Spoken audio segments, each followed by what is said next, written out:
तो आज भी ऐसा नियम है पुरी में कि महाप्रभु जी की अगर सेवा में विलंब होता है ना, मतलब रोज के कुछ ना कुछ सेवा, कुछ ना कुछ उत्सव के क्रम ऐसे होते हैं कि महाप्रभु जी का प्रसाद बहुत विलंब से चलता है। मैं बता रहा था जिस दिन मैं यहां आया हूं उस दिन ठाकुर जी का एक प्रसाद तो सुबह 4 बजे लगा होगा, 3 बजे लगा होगा, इतना विलंब हो जाता है। विशेष महोत्सवों पर तो बहुत विलंब हो जाता है। तो जब कर्माबाई जगन्नाथपुरी पहुंच गई तो वहां पर वो विचार करती हैं अब यहां हम क्यों बनावें, यहां तो इतनी हंडियों में प्रसाद बनता है, महाप्रभु जी पाते ही हैं। लेकिन महाप्रभु जी संकेत करना चाहते थे कर्माबाई को कि आप ही बनाओ, हमको आपके हाथ का पाना है। तो संकेत कैसे करें? जबरदस्ती इतना विलंब कर देते थे भंडारी को कि 1-1, 2-2 बजे दोपहर में महाप्रभु जी का बाल भोग आता था। कर्माबाई जब देखती बोले सुबह से ठाकुर जी बेचारे भूखे बैठे हैं, उत्सव में इतना विलंब हो जाता है कि ठाकुर जी इतना विलंब से पाते हैं।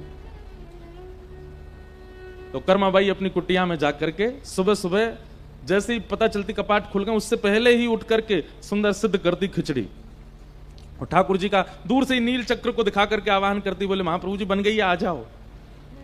और जैसे ही आवाहन करती थी ना इतने में ही बगल की गली से ही मटकते भय मोटे से जगन्नाथ जी आ जाते थे और जल्दी आके बैठते। बलभद्र जी भी आते, सुभद्रा जी भी आते हैं, प्रेम से पाते।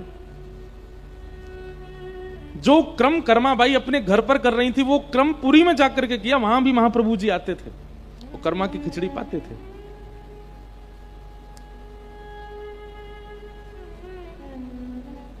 एक बार किसी महात्मा को, मतलब पूरे जगन्नाथपुरी में ही प्रसिद्ध हो गई थी कर्माबाई कि भाई इनके यहां महाप्रभु जी आते हैं, क्योंकि लोग बाग जब जाते थे तो उनको कुछ ना कुछ संकेत दिखता था। महाप्रभु जी का कभी वस्त्र दिखता था कर्माबाई के पास, महाप्रभु जी के अंग की सुगंधी आती थी कर्माबाई के कक्ष से, भवन से। तो लोगों को यह बात सिद्ध हो गई थी, पता चल गई थी कि महाप्रभु जी आते हैं। तो एक बड़े विद्वान महात्मा गए और वो जाकर के कर्माबाई से बोले ठाकुर जी आते हैं आपके यहां पर? बोले हाँ आते हैं सुबह। कैसे बनाती हो आप प्रसाद? बोले मैं तो ऐसे चूल्हा धर देती हूँ, उस पर मट्टी का बर्तन धर देती हूँ, ऐसे उसमें खिचड़ी चावल दाल ये सब डाल देती हूँ, ऐसा सब अपना रीति। अच्छा तुम सुबह उठ करके पहले स्नान आदि करके नाम जप नहीं करती? कर्माबाई बोली नहीं ये सब तो नहीं करती। तिलक स्वरूप नहीं लगाती? बोले नहीं नहीं ये तो नहीं करती। अब वो महात्मा बोले ओहो ठाकुर जी आ रहे हैं, ये तुम्हारे पूर्व का कोई प्रारब्ध है, नहीं तो जिस प्रकार से तुम कर रही हो इस प्रकार से तो ठाकुर जी को नहीं आना चाहिए। कर्मा ये तेरे पूर्व जन्म का प्रारब्ध है कि ठाकुर जी आ रहे हैं, जिस दिन वो प्रारब्ध पूरा हो गया फिर नहीं आएंगे ठाकुर जी। कर्माबाई डर गई, नहीं आएंगे ठाकुर जी? बोले नहीं। बोले क्या करना पड़ेगा? तो महात्मा ने लंबी चौड़ी लिस्ट बताई।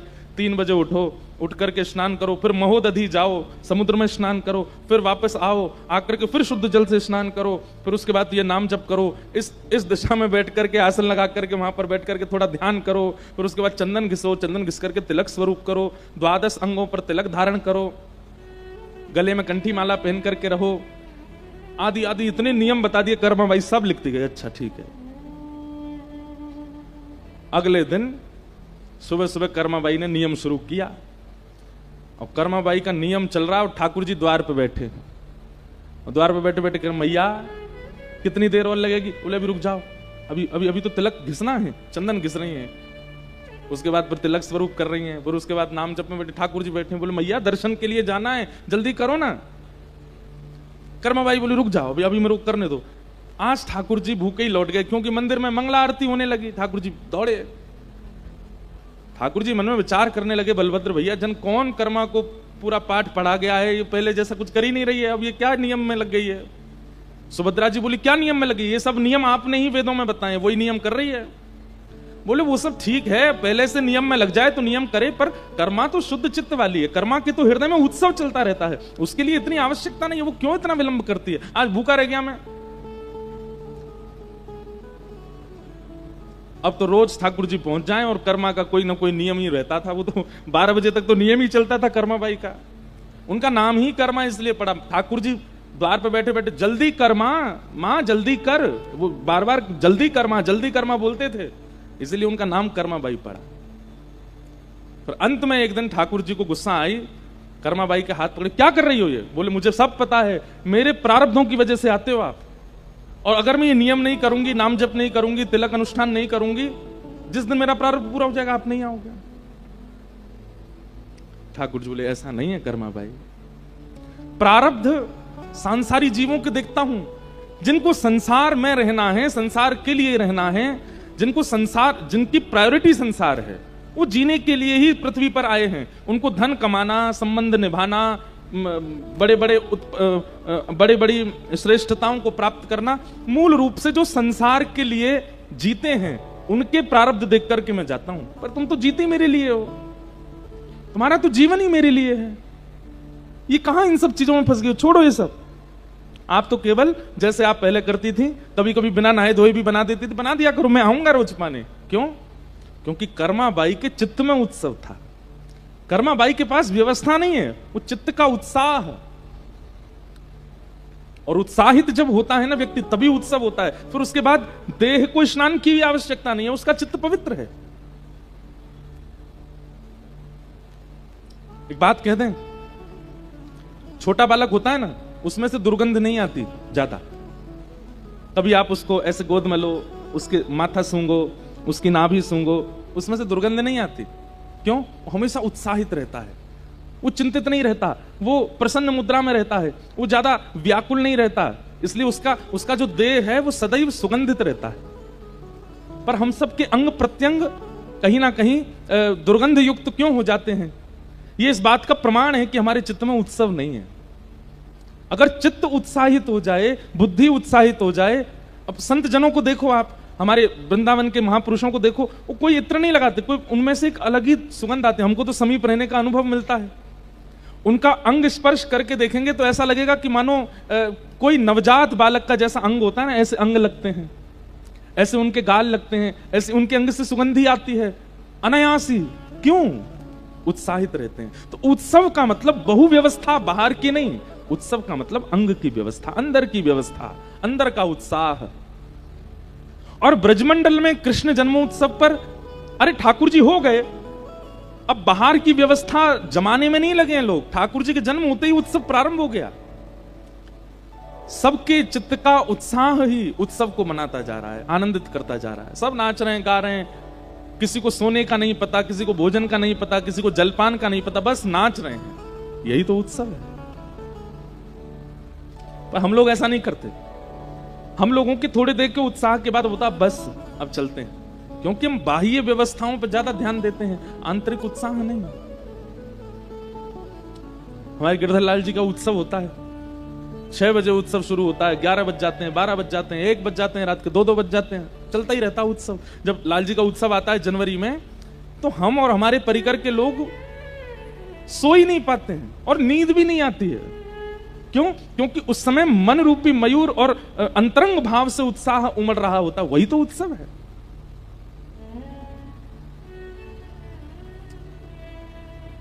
हमें जगन्नाथपुरी के महाप्रसाद में सबसे प्रिय है बाल भोग की खिचड़ी। आप में से किसी ने नहीं पाई हो तो अब जाइए तो पाइएगा। सुबह जो ठाकुर जी वो कर्माबाई की खिचड़ी ही नाम पड़ गया उसका, ठाकुर जी पाते हैं प्रेम से। भक्तमाल जी में वर्णन है कि जब कर्माबाई प्रस्थान कर गई, मतलब अपनी लीला पूरी करके गई, तो महाप्रभु जगन्नाथ जी बहुत रोए। ठाकुर जी को देख के बलराम जी भी रोए, सुभद्रा जी भी रोई, तीनों रो रहे थे। सब ने जाकर के प्रार्थना की, महाप्रभु आप क्यों रो रहे हैं? तो ठाकुर जी ऐसे रो रो करके बोले हमारी मां चली गई, आज हमारी मां छोड़ के चली गई। तो जो दैतापति राजा थे उन्होंने जाके ठाकुर जी से कहा, गई कहां? वैकुंठी तो गई, आपके धाम ही गई है, फिर आप रो क्यों रहे हो?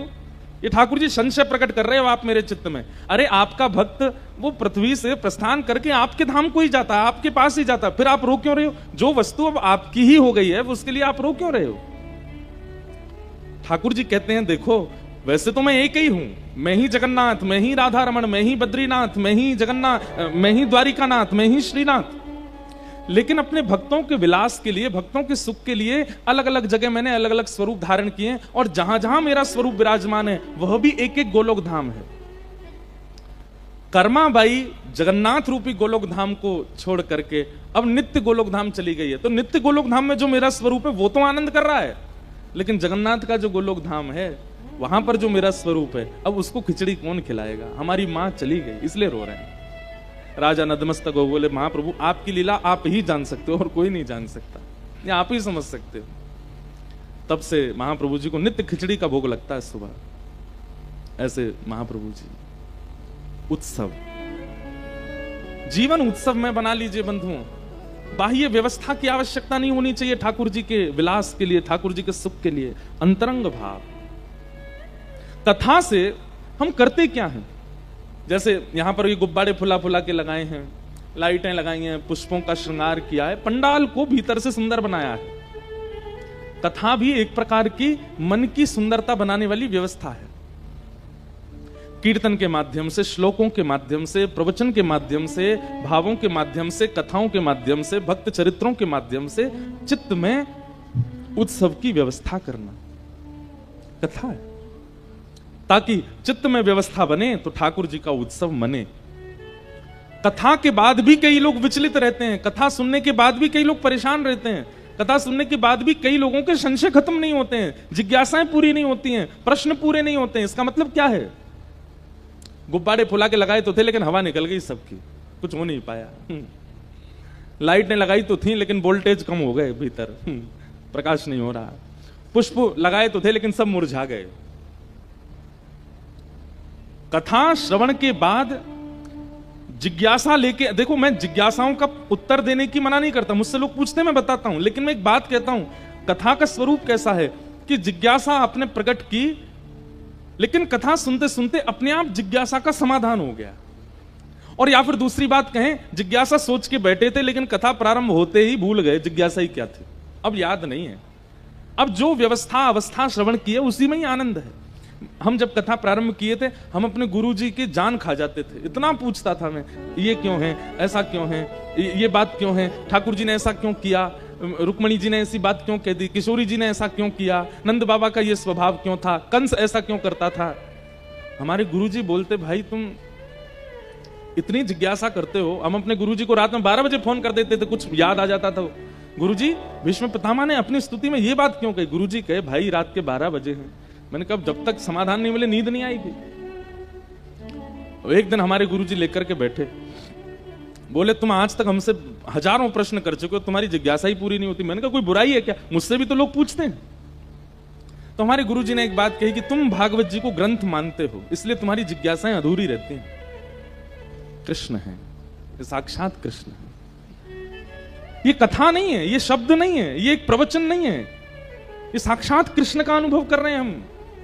वक्ता के मुख से निकलने वाले शब्द भगवान के रोए हैं, भगवान के हस्तकमल हैं, चरण हैं, नेत्र हैं, कान हैं, नासिका है, अधर हैं, केश हैं, मुकुट है, पीतांबरी है। इस भावना से कथा कहोगे कि मैं कृष्ण का ही वर्णन कर रहा हूं और मैं कृष्ण को ही पढ़ रहा हूं, अपने आप चिंतन करते ही तुम्हें अपनी शंका का समाधान होने लगेगा। और ये मैंने फिर अनुभव किया, कई प्रश्नों के अपने आप प्रत्युत्तर मिलने लगे जब से ये भावना रखी कि तेनेयम वांगमयी मूर्ति, ये प्रत्यक्ष कृष्ण है। कथा का हमें तो ऐसा लगता है, प्रवचन का, कथा का, सत्संग का यह रूप है कि यहां उपस्थित होने वाले व्यक्ति की जिज्ञासाएं समाप्त हो जाती हैं, उसका कोई प्रश्न नहीं रह जाता। फिर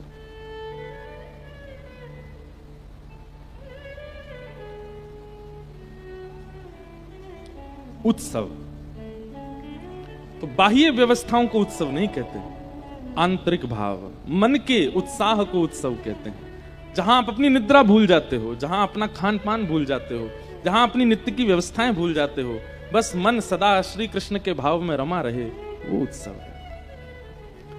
नंदस्त्वात्मज उत्पन्ने जाता ह्लादो महामना आहूय विप्रान् वेदज्ञान स्नातः सुचिरलंकृतः वाचयित्वा स्वस्तेनं जात कर्मात्मजस्य वै कारयामास विधिवत् पितृदेवार्चनं तथा। नंद बाबा के आत्मज उत्पन्न भयो है। आओ अब ब्रज की लीला में प्रवेश करते हैं। नंद बाबा के लाला भयो है। आत्मा वही जायते पुत्र, पुत्र किसको कहते हैं? पिता की आत्मा ही पुत्र बनकर के आती। कई बार बंधुओं ऐसा होता है कि पिता के दुर्गुण युक्त होकर के पुत्र आता है। कई बार पिता भले ही दुर्गुण युक्त था, लेकिन उसमें जो थोड़े सद्गुण थे, उन सद्गुणों से युक्त होकर के पुत्र आता है। यह बात निश्चित है कि पुत्र में कहीं ना कोई गुण या अवगुण पिता का आता है। इसलिए पिता बनने की स्थिति में जब आप आने लगते हैं तो थोड़ा संभल जाया कीजिए, क्योंकि आपकी विचारधारा, आपकी क्रिया, आपका स्वभाव, आपके भाव, वो सब आपके पुत्र में आएंगे, पुत्री में आएंगे। आप कहेंगे हिरण्यकश्यप तो महादुष्ट था, फिर प्रहलाद कैसे हो गया, उनके परम भागवत भक्त कैसे हो गए? कई ग्रंथों में इसका प्रमाण दिया गया है कि हिरण्यकश्यप ने गर्भाधान से पूर्व भगवान का 108 बार नाम लिया था, और ये क्रिया उनकी पत्नी ने ही उनसे करवाई थी। तो भगवत स्मरण के द्वारा भले 108 बार स्मरण किया, वह स्मरण रूप ही पुत्र के रूप में प्रहलाद बना, पर पिता की आत्मा पुत्र रूप में आती है, यह बात निश्चित है। नंद बाबा बड़े प्रसन्न हैं। जैसे ही पतो चली कि लाला भयो है, सबसे पहले नंद बाबा यमुना जी पर गए। यमुना जी में स्नान कियो, यमुना जी में स्नान करने के बाद दूध से अभिषेक कियो, पुष्प अर्पित किए, श्री यमुना महारानी को प्रणाम कियो, हे यमुना मैया आपकी कृपा से ही लाला भयो है। फिर दूसरा नंद बाबा दौड़ करके ब्राह्मणों के पास गए। अभी लाला को देखने नहीं गए, सीधे ब्राह्मणों से जाकर के वंदन किया। बोले आप सब विप्रों की कृपा से लाला भयो है, भैया आप सबसे प्रार्थना, सब घर चलो, स्वस्ति वाचन करो, आप सब लाला को पहले आशीर्वाद दो, फिर कोई और आशीर्वाद देखो। सब ब्राह्मणों के पास गए, और फिर तीसरा नंद बाबा गौशाला गए और गैयान को जाकर के नतमस्तक किया। सब गैयान के खुरन की रज इकट्ठी करी। यमुना जी, विप्र और गौ तीनों को प्रणाम करने के बाद तब नंद बाबा गए नंद भवन। नंद भवन पहुंचे हैं, नंद रानी यशोदा मैया अपनी गोद में लाला को लेकर के बैठी हैं। बहुत सुंदर भाव है, सुनना। नंद बाबा के नेत्र सजल हो गए नेक्स्ट से लाला को देख करके। जैसे ही गोद में पधराए, 1 वर्ष तक ठाकुर जी का नामकरण नहीं हुआ था, तो पूरे ब्रजमंडल में सब लाला को नीलमणि बोलते थे। क्या बोलते थे? नीलमणि। नंद बाबा बोले लाला यशोदा ये तो बिल्कुल नीलमणि जैसा है, छोटे से कन्हैया हैं, अभी कछु घंटान के ही भय हैं बस। नंद बाबा बड़े आनंद में भर गए। ठाकुर जी को देखते ही नंद बाबा की ऐसी स्थिति भई, तुरंत यशोदा मैया की गोद में पधरा करके और भंडार खोल दिए नंद बाबा ने। जितनी सामग्री थी अटारी पर चढ़ करके सब लुटाने लगे ब्रजवासियों को। क्या समझ में आया? ठाकुर जी जीवन में आएंगे तो संग्रह करने का मन नहीं करेगा, ठाकुर जी जीवन में आएंगे तो लुटावे को मन करेगा। जो है मेरे पास सब बांट दूं मैं। स्वरूप इसीलिए सुंदर बना के आई थी कि सब उसके रूप पर मोहित हूं, क्योंकि ये आज से नहीं हमेशा से ही संसार का नियम रहा है कि हम लोग रूप, स्वरूप और वस्त्रों पर जल्दी आकर्षित हो जाते हैं। हम स्वभाव नहीं देखते, हम प्रभाव देखते हैं। व्यक्ति प्रभावशाली कितना है उस पर हमारा आकर्षण बहुत जल्दी हो जाता है। व्यक्ति के अंतरंग स्वभाव कैसा, इस पर हमारी रुचि कम बैठती है। ये प्रत्येक मुझसे लेके पीछे तक हर व्यक्ति का यही गुण होता है। लेकिन जब आप बहुत सत्संगी हो जाते हो, जब आप ठाकुर जी के भजन में रत हो जाते हो, तो यह व्यवहार आपका बदलता है। आप फिर प्रभाव पर ज्यादा आकर्षित नहीं होते। अभी क्या होता है, अभी कोई फिल्म एक्टर आ जाए, यहां आकर के खड़ा हो जाए मंच की, तो आप में से कुछ लोग भागेंगे उसके पीछे, लेकिन कुछ लोग नहीं जाएंगे, क्योंकि वो जानते हैं कि केवल प्रभावशाली है, स्वभाव इसका नहीं है। लेकिन यहां पर अभी इसी वक्त आपको खबर पड़ जाए कि राउल केला में चौक में कहीं पर साक्षात जयदेव महाप्रभु प्रकट हो गए हैं, साक्षात गीत गोविंद के रचयिता महाप्रभु आ गए हैं, क्या होगा? आप सब तो भागोगे, मैं भी भागूंगा। अरे भैया कथा ने बाद में सुनाएंगे, चलो पहले उनके दर्शन करें। क्यों? प्रभावशाली नहीं है उनका, हमने तो देखा भी नहीं, हम तो जानते भी नहीं कि जयदेव महाप्रभु कैसे, पर उनका जो स्वभाव है वो गीत गोविंद में दिखता है। स्वभाव के प्रति आकर्षण ये सत्संग प्रारंभ कराता है, प्रभाव नहीं। और पूतना स्वभाव से तो कैसी है? राक्षसी है, मारने आई है ठाकुर जी को, लेकिन प्रभावशाली बन के आई है। ऐसे काजर लगा के, ऐसे कुंडल मटका करके, और बढ़िया सुंदर साड़ी पहन करके, इतना सुंदर मेकअप आदि करके आई है। उस समय में वर्णन करते हैं, जैसे ही पूतना गोकुल में आई सब मोहित हो गए। अरे केवल पुरुष नहीं, गोपियां भी कहने लगी, हाय राम कितनी सुंदर है, या को देखो तो सही। एक गोपी बोली, तू मेरी बात माने चाहे मत माने, ये यशोदा को लाला नीलमणि है, मुझे तो कभी कभी ऐसा लगे साक्षात नारायण ही लाला बन के आयो है, और आज मेरी बात पर मोहर लग गई। क्यों? वहां नारायण को दर्शन करवे, देख लक्ष्मी चली आ रही है। भैया ऐसी सुंदरी हमने तो नहीं देखी कभी, इतनी सुंदर, उसकी चाल मधुर, उसकी बोली मधुर, उसके नेत्र मधुर, सब कुछ मधुर था। लेकिन सबसे बड़ी विडंबना, सब मोहित हो गए, लेकिन जिसको होना चाहिए था वो नहीं हुआ। और एक तरफ कुब्जा है मथुरा में, जिससे कोई बात करना पसंद नहीं करता, जिस कुब्जा को बगल में बैठाना कोई प्रिय नहीं करता। जब वो गली मोहल्ले से निकलती है तो बच्चे उसकी हंसी उड़ाते हुए चलते हैं। वही कुब्जा जब श्याम सुंदर के सामने आ जाती है, ठाकुर जी कहते हैं, अरे सुंदरी तुम कहां जा रही हो? कुब्जा चलती चली गई, अरे सुनती नहीं हो, हम तोते बात कर रहे हैं, अरे सुंदरी तू कहां जा रही है?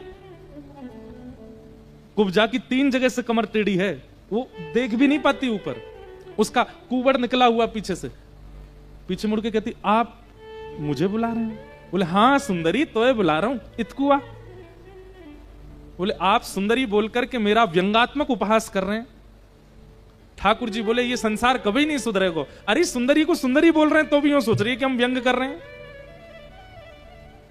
तेरे हाथ को घुसो चंदन जो तू लेके जा रही है, यहां पे मेरा मन आ गया हो, अगर इच्छा हो तो ये चंदन मेरे माथे पे लगा दे।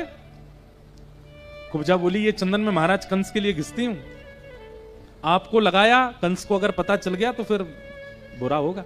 ठाकुर जी बोले बाय तो मैं देख लूंगा, तू या चंदन मोहे लगा।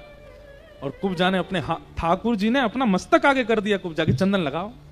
और ठाकुर जी के जैसे ही चंदन लगाया, नेत्रों से आंसू गिर रहे हैं कुब्जा के, कुरूपणी है, सुंदर नहीं है, उसका स्वरूप रंग अच्छा नहीं है। ठाकुर जी ने तुरंत अपने हाथों से उसकी ठोड़ी को पकड़ा और अपना एक चरण उसके पैर के ऊपर रखा, समीप आ गए, बिल्कुल बिल्कुल मुख के सामने है कुब्जा, और पकड़ करके उसके नेत्रों में देखते हुए एक झटका लगाया, तुरंत सुंदरी हो गई, रूप निखर आया, उसका जो 3 जगह से कमर टेढ़ी थी सब नष्ट हो गया। और ठाकुर जी बोले अभी इसी वक्त वृंदावन में किशोरी जी की शरण में चली जाओ और सदा वहीं रहो। ये श्याम सुंदर है, इनको रूप नहीं लुभाता। हमारे अष्टछाप के सखा कहते हैं, यद्यपि रूप गुणशील सुधरता, इन बातन ना रिझई हैं। एक बात बोले बुरा नहीं मानिएगा, अन्यथा मत समझिएगा, इसका गलत अर्थ मत निकालिएगा। महाप्रभु जगन्नाथ जी, आपको पता है जब गोस्वामी तुलसीदास पहली बार जगन्नाथपुरी आए, उन्होंने महिमा सुनी कि महाप्रभु जगन्नाथ जी हैं, रथ पर बैठ करके जाते हैं, लाखों की तादाद में भीड़ आती है, बलभद्र सुभद्रा के साथ नीलगिरी पर्वत पर ठाकुर जी विराज रहे हैं, नील चक्र, इतनी महिमा सुनी कि गोस्वामी जी दर्शन करने आए जगन्नाथ जी का। लेकिन जैसे ही जगन्नाथ जी को देखा, गोस्वामी जी तो घुटने पर बैठ कर रोने लगे, बोले हे प्रभु ये कैसा रूप आपका। ठाकुर जी का जो जगन्नाथ स्वरूप है ये प्रेम विगलित स्वरूप, पिघला हुआ स्वरूप है। ठाकुर जी के हाथ पिघल गए, पैर पिघल गए, मुखमंडल पिघल गया, प्रेम आतुर होकर के। तुलसीदास जी ने एक क्षण दर्शन किया, तुरंत निकल गए मंदिर से बाहर, बोले मैं नहीं देख सकता। बिना पैर, बिना हाथ, बिना कान, बिना नाक, बिना मुख के ठाकुर जी, ये कैसा आपका स्वरूप है। हम आपके रूप का वर्णन करते हैं, अधरम मधुरम, वदनम मधुरम, हसितम मधुरम, चलितम मधुरम, मधुराधिपते रखिलम मधुरम, और यहां आप कैसे रूप में बैठे हो। अर्धरात्रि में ठाकुर जी प्रकट हो गए तुलसीदास जी के पास। गोस्वामी जी ने प्रणाम किया, बोले भगवान ये कैसा रूप आपने बिठाया है मंदिर में। ठाकुर जी बोले क्यों? बोले आपके हाथ नहीं है, पिघल गए, पैर नहीं है, पिघल गए, मुख नहीं है, पिघल गया, ये कैसा स्वरूप है आपका, बिना हाथ पैर के ठाकुर जी। गोस्वामी जी बोले पहले, ठाकुर जी बोले तो फिर पहले रामचरितमानस में जो तुमने चौपाई लिखी है ना, बिन पग चलहि सुनहि बिन काना, उसको मिटा के आओ पहले, ये तुमने ही लिखा है। अरे तुम खुद लिखते हो कि बिना पैर के वो चलता है, बिना हाथों के वो विधि विधि कार्य करता है, बिना कानों के सुनता है, बिना नेत्रों के दिखता है, और आज जब मैं उसी रूप में प्रकट हो गया तो तुम डर रहे हो मुझे देख के। गोस्वामी जी बोले भगवान क्षमा कर दो, और फिर जब दोबारा गए तो रूप देख करके आनंदित हो गए। यदि महाप्रभु जगन्नाथ जी का रूप आप देखेंगे बहुत मधुर है, सुंदरता की खान है हमारे श्री जगन्नाथ जी, लेकिन वास्तविक रूप में यदि किसी व्यक्ति का ऐसा स्वरूप हो जाए तो आप नहीं देख पाओगे। ठाकुर जी को अगर रूप ही प्रिय होता, प्रभाव ही प्रिय होता, मधुर रूप धारण करके बैठते, ऐसे प्रेम विगलित होकर के नहीं बैठते। जगन्नाथ महाप्रभु हम सबको मानो संकेत कर रहे हैं मुझे रिझावे के काजे अगर स्वरूप अच्छा होना हो तो मैं बहुत अच्छा बन के बैठा होता, लेकिन मैं ही प्रेम विगलित होके बैठा हूं। इस बात से प्रमाणित होता है कि मुझे स्वरूप नहीं प्रिय है। यद्यपि रूप गुणशील सुधरता, इन बातन ना रिझई हैं, प्रियतम प्रीत ही सो पई हैं। वो तो प्रेम से ही मिलते हैं। पूतना आई, सब रीझ गए उस पर। अरे क्या बताएं, नंद भवन के बाहर भीड़ लग गई कि कब वापस निकल के आवे, हम फिर उसको देखें। नंद भवन में जैसी पहुंची, यशोदा मैया रीझ गई और रीझ करके कही, अरे बहन लाला को आशीष देवे आई। बोले हाँ। तुरंत ठाकुर जी को पलना से उठाया, बोले लो लाला को गोद में लो। जैसे ही मैया ने ठाकुर जी गोद में दिए, कितना बड़ा सौभाग्य है पूतना का कि साक्षात परमात्मा को अपनी गोद में ले रही है, साक्षात श्याम सुंदर उसकी गोद में आए। लेकिन कितना बड़ा दुर्भाग्य है, इतने पास आकर के भी ठाकुर जी ने अपने नेत्र बंद किए और ऊपर से हाथ और रख लिए, कहीं इस पूतना को हमें देखना ना पड़े। क्यों? क्योंकि आवरण चढ़ा करके आई। मुखौटे वाले लोग ठाकुर जी को अच्छे नहीं लगते। आप लोग समझ रहे हैं मुखौटा किसे कहते हैं? जो हैं कुछ पर दिखाते हैं कुछ, इसी को पाखंड भी कहते हैं। वो ठाकुर जी को प्रिय नहीं बिल्कुल भी। ठाकुर जी बोले, मैंने रावण देखो, मैंने ताड़िका देखी, मैंने कुंभकर्ण देखा, और अभी मैं अघासुर, बकासुर, धेनुकासुर, केसी, कंस सबको देखूंगा, लेकिन तुझे नहीं देखूंगा। क्यों? क्योंकि ये सब राक्षस रूप हैं और राक्षस रूप में मेरे सामने आए हैं। लेकिन तू राक्षसी होकर के भी सुंदरी बन के आई है, तू राक्षसी होकर के भी इतना सुंदर रूप धारण करके आई है, अपना रूप बदल करके आई। इसलिए ठाकुर जी ने नहीं देखा। भैया हरि जी में जैसो तैसो तेरा, हरि जी में जैसो तैसो, मैं जैसा हूं मैं आपका, इसमें कोई अंतर नहीं, कोई परिवर्तन नहीं करना चाहिए। नहीं तो पूतना की तरह ठाकुर जी हो सकता है कि हमें भी ना देखें। पूतना रूप बदल करके आई, ठाकुर जी को गोद में लेकर के जैसे पयोधर पान कराना शुरू किया, भगवान ने उसके विष को पिया, और विष को पीते हुए जैसे ही गाढ़म कराभ्याम भगवान प्रपिड्यत प्राणै शमम रोष शमन वितो पिबत, ठाकुर जी ने जैसे ही प्राण पीने शुरू किए पूतना के, सा मुंच मुंचाल मित प्रभाषणी, ठाकुर जी को पकड़ करके खींचने लगी। अरे बालक छोड़, अरे बालक छोड़, अरे बालक छोड़। ठाकुर जी तो इतने कस के उसका दुग्ध पान कर रहे हैं, प्राणों को पीने लगे। अपने वास्तविक रूप में जैसे ही पूतना आई, विशाल राक्षसी रूप धारण करके नंद भवन के पीछे गिर पड़ी और पूतना का वध हो गया। बोलो पूतना मर्दन गोपाल की। भगवान ने पूतना का वध किया। सब ब्रजवासियों को पता चला कि भैया इतनी जोर की आवाज आई, दौड़ करके जाके देखा तो पूतना मरी पड़ी है। भगवान को खोजा तो ठाकुर जी उसके ऊपर ही पयोधर पर लेटे हुए मिले। ऐसे हमारे बाल गोपाल प्रभु, उनको उठा करके सब ब्रजवासी गौशाला गए। गौमूत्रेण स्नापित्वा पुनर्गौरज सार्भकम, गौमूत्र से स्नान कराया, गौरज को अंगों पर लगाया और ठाकुर जी को मधुर आनंद कराया। ऐसी प्रथम राक्षसी पूतना आई। इस पूतना से सावधान रहना है। भगवान पूतना को कौन सी गति प्रदान करते हैं? तो कहते हैं पूतना लोक बालग्नि राक्षसी रुधिरासना जिघांक्षयापि हरे स्तनम दत्वाप सदगतिम। भगवान ने वो गति प्रदान की जो मां यशोदा को प्राप्त होनी चाहिए। कंबा दयालुम शरणम ब्रजेम। एक बात कहें आपको, हमारे ब्रज भाव में ठाकुर जी के प्रति सहचरी भाव रखने का विधान कहते हैं कि ठाकुर जी के सामने सखी बन के जाओ, सहचरी भाव से रहो, गोपी भाव से रहो। लेकिन यदि किसी के चित्त में ठाकुर जी के प्रति सहचरी भाव प्रकट ना हो रहा हो, सखी भाव, तो जबरदस्ती मत करना। तो फिर दूसरा भाव है क्या? वात्सल्य भाव, जैसे यशोदा जी का है ठाकुर जी के प्रति, वो भी ठाकुर जी को बहुत प्रिय लगता है। जैसे एक मां अपने लाला को लाड़ लड़ाती है, जैसे मां अपने बालक की सेवा में रहती है, वैसे सेवा करो ठाकुर जी की, वो ठाकुर जी को प्रिय है। हमारे गोसाई श्री विठलनाथ जी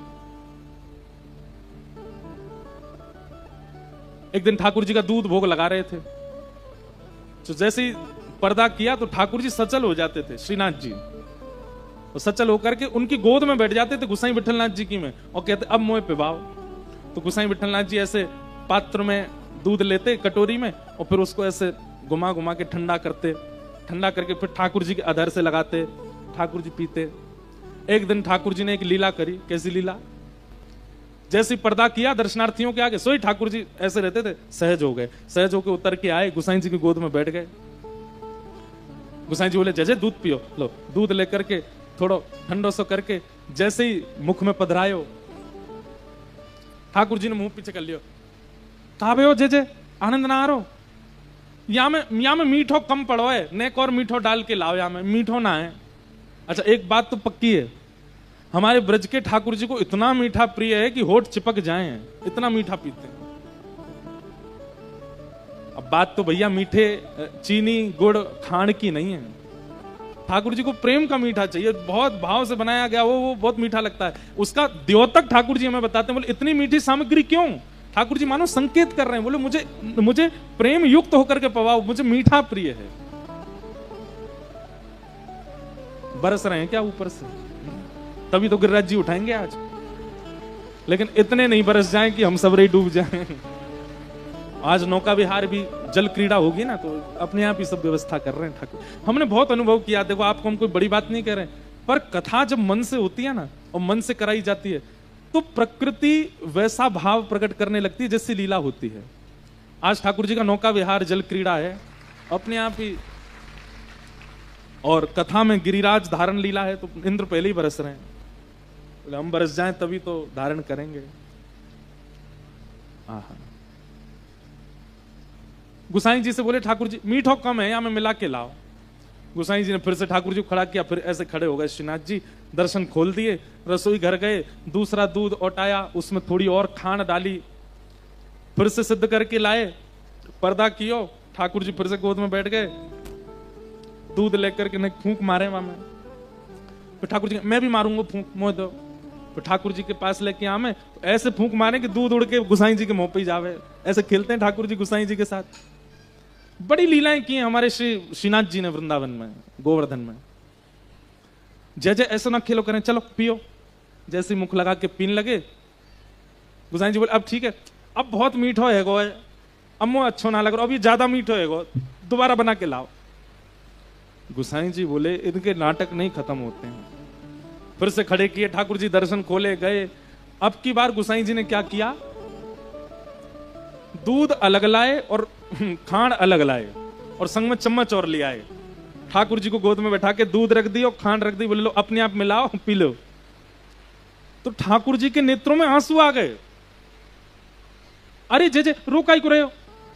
बोले तुम मोकू लाला मान के सेवा करो, तुम मेरे प्रति लाला भाव रखो, वात्सल्य भाव, और लाला पे कोई चीनी मिलानी आवे हैं? कभी कोई मैया अपने बालक से कहे कि तू चीनी मिला के दूध पी ले, मुंह पे ना आवे। बालक तो अपनी मैया के अधीन रहे, मैं कैसे अगर तुम ये बात मानना हो कि मुंह पे चीनी मिलानी आवे, तो मैं अपनी भ्रगुटी टेढ़ी करके प्रलय भी कर सकूं, फिर मैं परमात्मा बन जाऊंगा। लेकिन तुम्हारा भाव मेरे प्रति लाला को है, तो फिर लाला मान के मेरी सेवा करो। तो भैया अगर किसी के चित्त में, इधर देखो, यहां देखो, यहां देखो, सुनो, ज्यादा से ज्यादा भीगोगे, पिघलोगे नहीं, और कुछ नहीं होगा। आज भीगे ही जाए, ऐसा रह जाए, तभी तो आनंद आवे।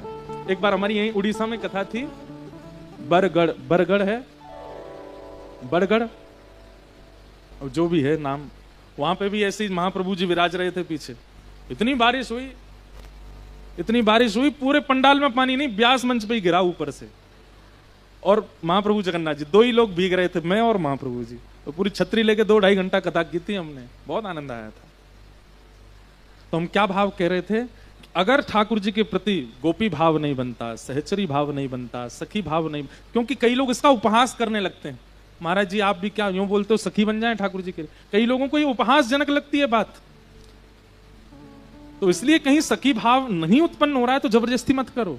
फिर कि हजारों पंडा पुजारी इनको पकड़ के उठाते हैं तो भी नहीं उठते, ये लेट और जाते कभी कभी उनके ऊपर, 2-4 नीचे दब गए और खूब प्रसन्न होते हैं, वाह, कभी यूं गिरेंगे, कभी ऐसे गिरेंगे, कभी इनके ऊपर। ये क्यों करते हैं ऐसे चटक मटक? ठाकुर जी आनंद करते हैं। तो कहते हैं पुजारी लोग फिर इनको थोड़ी बहुत मीठी मीठी उड़िया में गारी सुनाते हैं।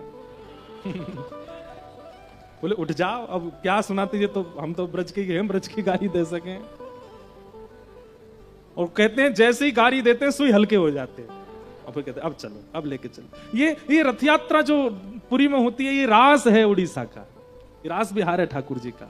इतनी लाखों गोपियां आगे पीछे और मध्य में श्री श्याम सुंदर रथ में विराजमान होकर रास करते हैं।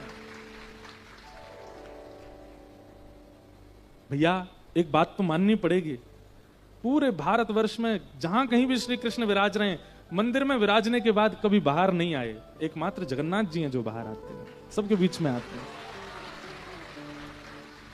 ऐसे महाप्रभु, अद्भुत लीला है। हम साल्विक की स्तुति गाते हैं, फिर साल्विक की स्थिति का जब स्मरण करते हैं ना, मेरा तो जितनी बार हम गाते हैं उतनी बार हमारे रोंगटे खड़े होते हैं। इतना सुंदर भाव है। आज भी महाप्रभु जगन्नाथ जी का रथ साल्वेग की समाधि के सामने रुक जाता है। आज भी ठाकुर जी याद करते हैं साल्वेग को। है कोई भक्त वत्सल? अरे हमारी भक्ति में ही कमी है, इसलिए भक्त वत्सलता का हमको दर्शन नहीं होता। वो तो आज भी कृपा करने के लिए बैठे हैं सबके ऊपर।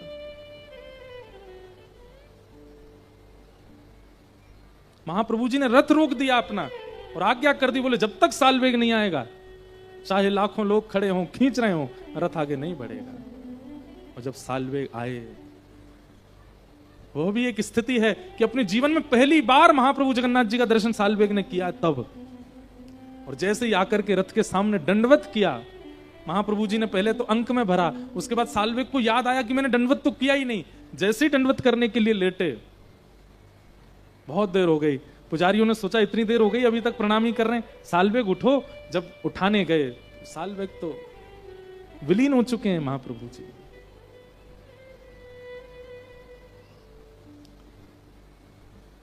तो रथ यात्रा जो उड़ीसा में होती है ना, ये 15-20 दिन का उत्सव, ये महारास है उड़ीसा का।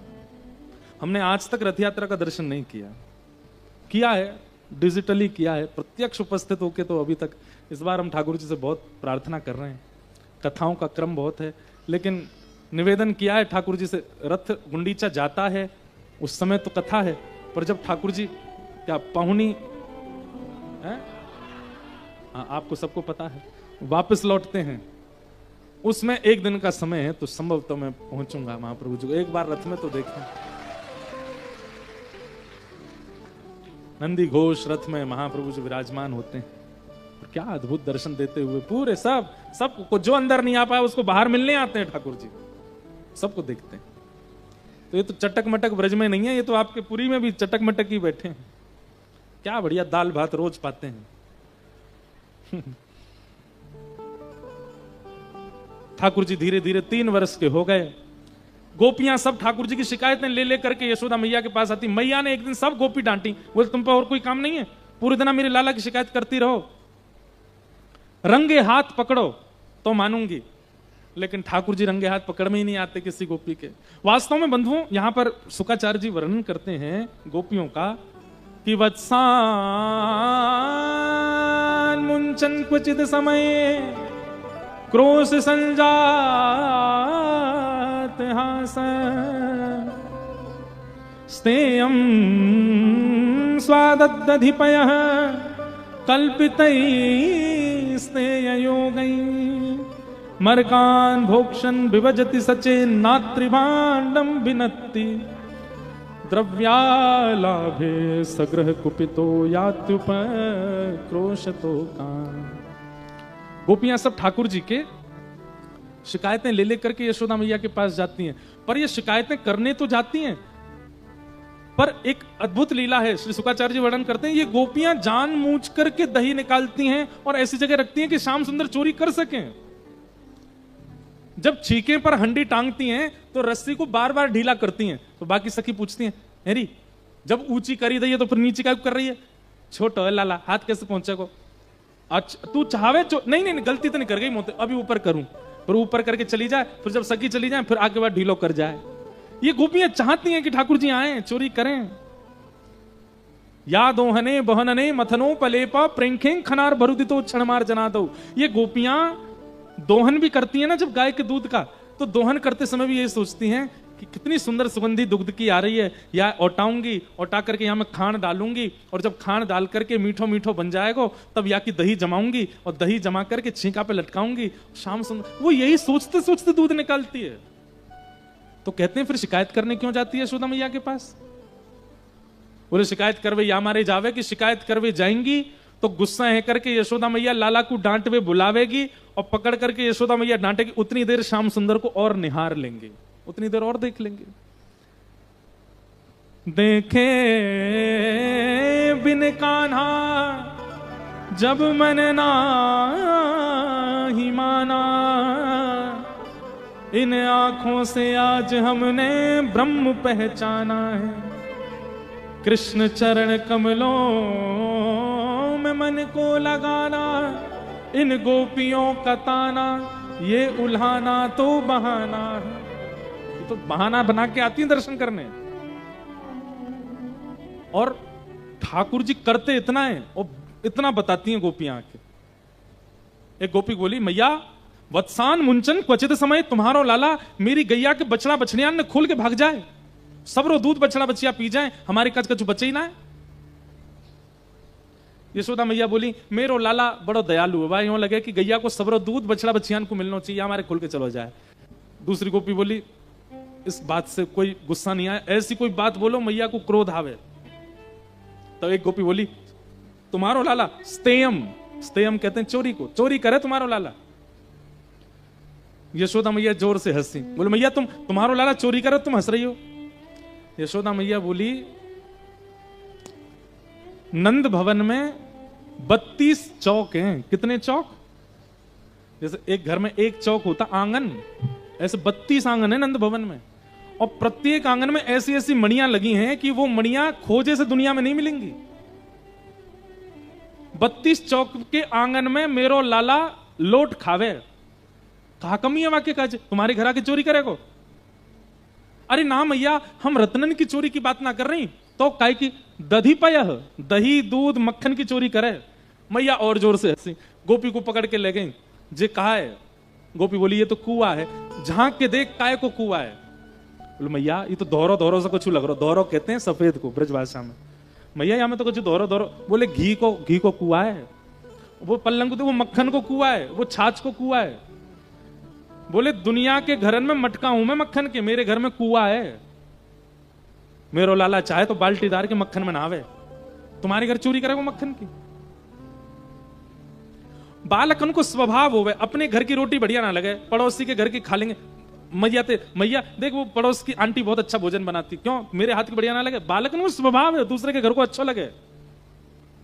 ने काद मक्खन खा लिया, तुम शिकायत कर भी आई हो घर पे। एक गोपी बोली, मरकान भोक्षण भिभजति सचिन, तुम्हारो लाला अकेलो मक्खन चुरावे, हमें कोई दिक्कत नहीं, पर ये तो बाल गोपाल चौर प्रचार प्रसार मंडल लेके चले संग में। एक रजिस्टर्ड संस्था है तुम्हारे लाला की, वहां में मधुमंगल, श्रीदामा, तन सुखा, मन सुखा, धन सुखा, सुबल तो ये सब लाला के संग चले। और केवल मानवों की नहीं है वो संस्था, मरकान मतलब बंदर भी है वहां में। तो काबे हो, मेरे लाला को स्वभाव है अकेलो ना खावे, बांट के खावे। एक गोपी बोली, नात्री भांडम भिनत्ती, मैया मक्खन खा जाए, बंदरन में लुटावे, सखान में कोई दिक्कत, मटकी तो छोड़ जाए करे, बांस लेके आवे मटकी ने फोड़ दे।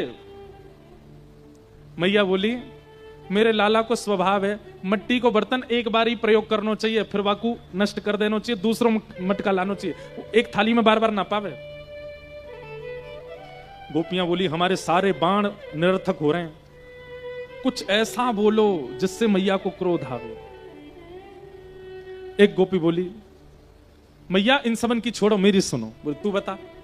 मेरे पति 60 वर्ष के भय परसों, उनको जन्मदिन हतो, मैंने घर पे सत्यनारायण भगवान की पूजा रखी और सब ब्रजमंडल में हल्ला करवायो कि भैया सत्यनारायण भगवान की पूजा, सब पंजीरी खावे आई हो। पंजीरी समझते हैं? पंजीरी का भोग लगता है सत्यनारायण भगवान को।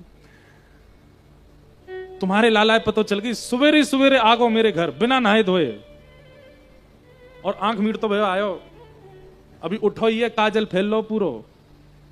मुझे तो बोलो, भाभी कहा बना रही है? मैंने की लाला दूर तू भीतर मत आइयो, तू नहायो ना अभी, धोयो नहीं, जय जय के काजे भोग बननो है। कौन सो जय जय? बोले सत्यनारायण। तो बोले टेढ़ो सो मुंह करके और कमर पे हाथ धर के बोलो, भाभी सांची पूछे असली जय जय तो मैं हूं, मेरो भोग लगा दे। ये सत्यनारायण कछुना देखो, तू मेरो भोग लगा। तो मैया मोह ने गुस्सा आ गई, तो मैंने ने ऐसे धीमे से हाथ ऐसे मार दिया, ओके चल नहावे ना धोवे, मोह दोनों जाने ना बने, जय जय चल नहा किया। तो टेढ़ी से अच्छा जय जय मार रही है तू को दंड मिलेगा, नरक जानो पड़ेगा तू को। हाँ चली जाऊंगी नरक, चल भगी आते। मैंने मैया ने एक भगाए दियो, इतनी बुरी लग गई लालाए, बाहर से कुत्ता के 2 पिल्ला उठा लायो और सत्यनारायण भगवान के सिंहासन पर पटक के भाज गए मारते। और जाते जाते बोलो मैं भाभी अपने जय जय देख लेने के एक बार। मैं दौड़ के गई, सत्यनारायण भगवान के बगल में 2 पिल्ला बैठे हैं, ऐसो तुम्हारो लाला। अब मैया धीमे धीमे हंस रही है, बोले तेरे तो सत्यनारायण भगवान के बगल में पिल्ला बैठा के गयो, नंद बाबा के तो शालिग्राम जी खा गए हो गुलाब जामुन समझ के, ये तो कृपा करिए ऐसा कुछ चुना कियो लाला ने। मैया मेरी बात अभी खत्म ना भैया, पूरी सुनो। बोला अच्छा फिर कहा? फिर मैया सत्यनारायण भगवान की पूजा भई, कथा भई, सब आए, तुम्हारो लाला नहीं आया हो। मैंने मधुमंगल से कही कि जाके लाला बुलाला बुक क्यों ना आए हो। थोड़ी देर बाद मधुमंगल आके बोलो मैया वो तो बड़ो नाराज बैठो हो करो, यानी असली देवता को अपमान किया है, कभी सुखी नहीं रहेगी। मैया ऐसा उधम, अब यही बात पूरी नहीं भैया, मैया फिर कैसे बताऊं आगे, यानी कहा क्यों? मैया बोली नहीं बता तू कहा क्यों। बोले मैया आधी रात सब मेहमान चले गए, दाल बाटी पा करके मैं और मेरे पति सो गए, 60 वर्ष के मेरे पति भय, आधी रात में तुम्हारो लाला खिड़की से हमारे कमरा में आ गो। अब ये ठाकुर जी ने किया नहीं है, जबरदस्ती बना रही हैं। और मैया मेरे पति की दाढ़ी मेरी चोटी से बांध के भाज गए। और जैसे ही नींद खुली मेरी, मैंने जैसे ही उठी तो पति की दाढ़ी खिंचा, मेरी चोटी खिंचा। मैया बोली ये लाला ने कियो? बोले हाँ मैया तुम्हारे लाला ने कियो।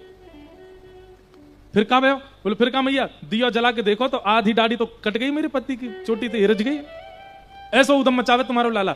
अब ये बात सुनकर के यशोदा मैया थोड़ी चिंता में आई, बोले आधी रात तो लाला मेरे बगल में सोवे अंक में भर के, वो किस चलो जाएगा? बोले मैया तुम्हें नहीं विश्वास, अपने पति को दिखाऊं, आधी आते दाढ़ी उधर गई है उनकी। अब मैया नहीं ना बुलावे मत ऐसा मत कर। लेकिन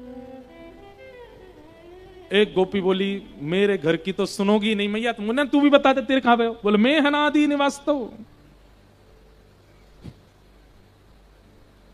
एवं धाश्चान्युशति कुरुते मैं हनादि निवास्तो।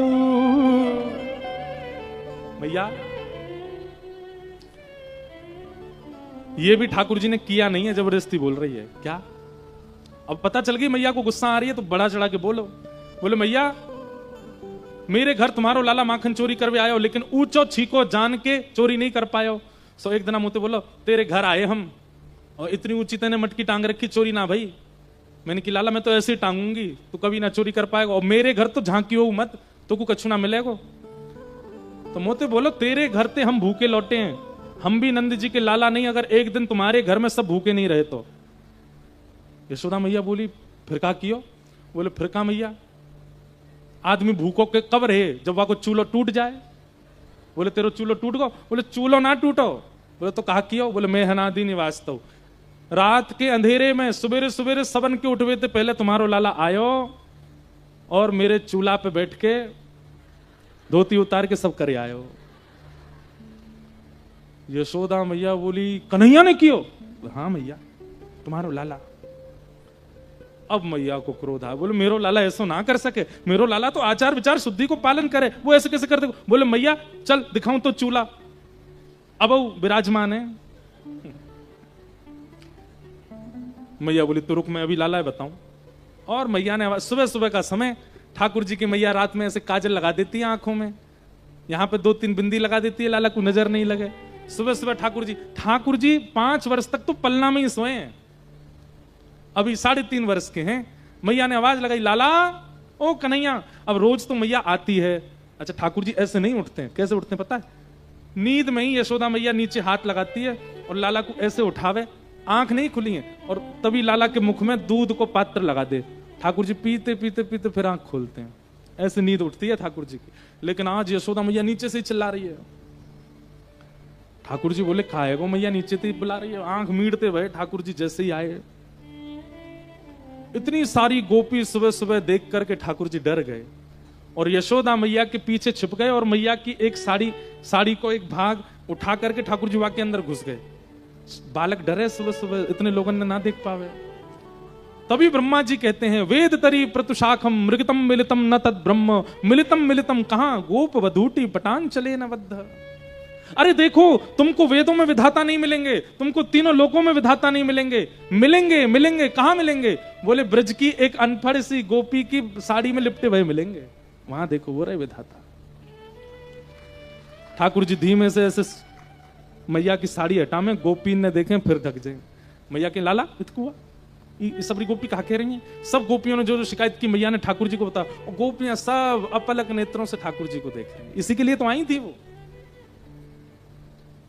ठाकुर जी के नेत्रों में मोटे मोटे आंसू आ गए और गोपी ने देख करके कह रहे मैया तेरी सौगंध खा के कह रहा हूं, मुझे ना पता इनको घर कौन सी गली में झूठ बोल रही है सबरी, मैंने कछुना क्यों मैया? ना लाला तेरे ऊधम तो बढ़ते जा रहे हैं, मुझको सब पता चली।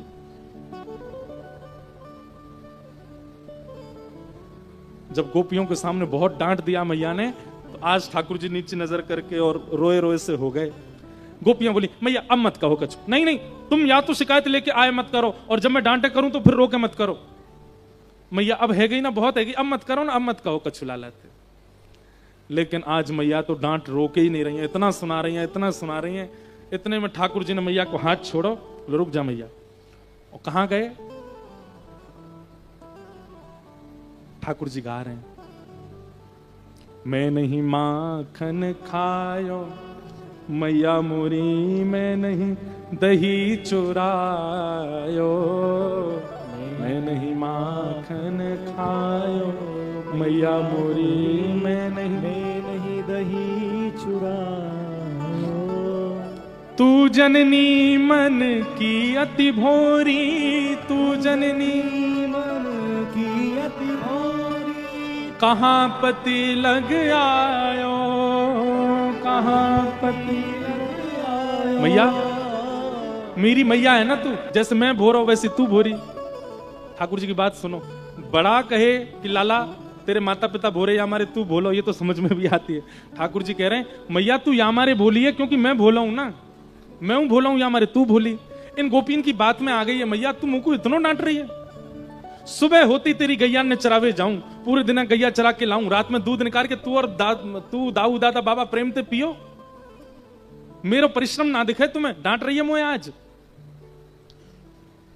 ये ले अपनी लकुट कमरिया, ये ले अपनी लकुट कमरिया, बहुत ही नाच नचायो, बहुत ही नाच नचायो। गैया चरावे की जो लकुटी होती है ठाकुर जी ने मैया को दे दी और अपनी तारी कमरी उतार के, मैया अब कोई और तो गैया चरवा लियो, मैं ना जाऊंगा तेरी गैया चरावे, और मैं तो घर छोड़ के जा रहा हूं। जैसे ही ठाकुर जी जान लगे, इतने में यशोदा मैया दौड़ करके गई, लाला को अंक में भर लिया। बोले ना लाला ते नहीं माखन खा, तेने माखन ना, मेरे पास आ जा लाला मेरे। और सब गोपियों को भगा दिया मैया ने। ऐसे ठाकुर जी बाल लीला करते हैं। बोलो बाल कृष्ण लाल की। एक पूरी 7 दिन की कथा तो केवल ठाकुर जी की बाल लीलाओं पे ही हो सकती है, इतनी लीलाएं ठाकुर जी की। दूध चोरी लीला अलग है, माखन चोरी अलग है, दही चोरी अलग है, एक फूटकार लीला अलग है। फूटकार लीला कैसी है? एक गोपी के यहां गए ठाकुर जी, दूध रखो माने अधोटो दूध, सोई ठाकुर जी ने वहां ऐसे बांस से छिद्र कियो, दूध जैसी गिरन लगो, ओक लगा करके ठाकुर जी पी गए। इतने में ही गोपी आ गई डंडा लेके, और जैसे ही डंडा लेके ठाकुर जी के ऊपर आक्रमण करवे आई, ठाकुर जी ने सबरो दूध अपने मुंह में भर लियो। गोपी बोली रुक जा, अब मेरे पकड़ में आगो तो लेके चलूं मैया के पास। ठाकुर जी बोले गोपी बोली कहा बात है? बोले नीचे बैठ। जैसे गोपी नीचे बैठी, सोई बा के मुंह पे फू करके सबरी फूटकार पूरा दूध फेंक करके ठाकुर जी भाज गए माते। कुम्मन दास जी उसका वर्णन करते हैं, इतनी सुंदर लीला ठाकुर जी की। फूटकार लीला, दूध चोरी लीला, दही चोरी लीला, माखन चोरी लीला, ये सब ठाकुर जी ने करी हैं। सबको हम प्रणाम मात्र करते हैं। भैया 8:45 हो गए, हम तो अभी गोवर्धन ही नहीं पहुंचे। मैया ने लाला को उखल से बांध दियो। एक दिन 2 वृक्ष गिर गए, यशोदा मैया ने जैसी देखी तो मन बना लियो कि अब हम यहां नहीं रहेंगे, और सब ब्रजवासी गोकुल से वृंदावन चले गए। वृंदावन में जाकर के विविध लीलाएं की। अवसर मिलेगा तो कल उसका विस्तार हम करेंगे। सब लीलाओं को करते हुए ठाकुर जी एक दिन आए तो देखी सब जगह 56 भोग बन रहे हैं। आज बंधुओं ठाकुर जी की नौका विहार लीला भी है, और वहीं ठाकुर जी के नौका विहार का दर्शन होगा।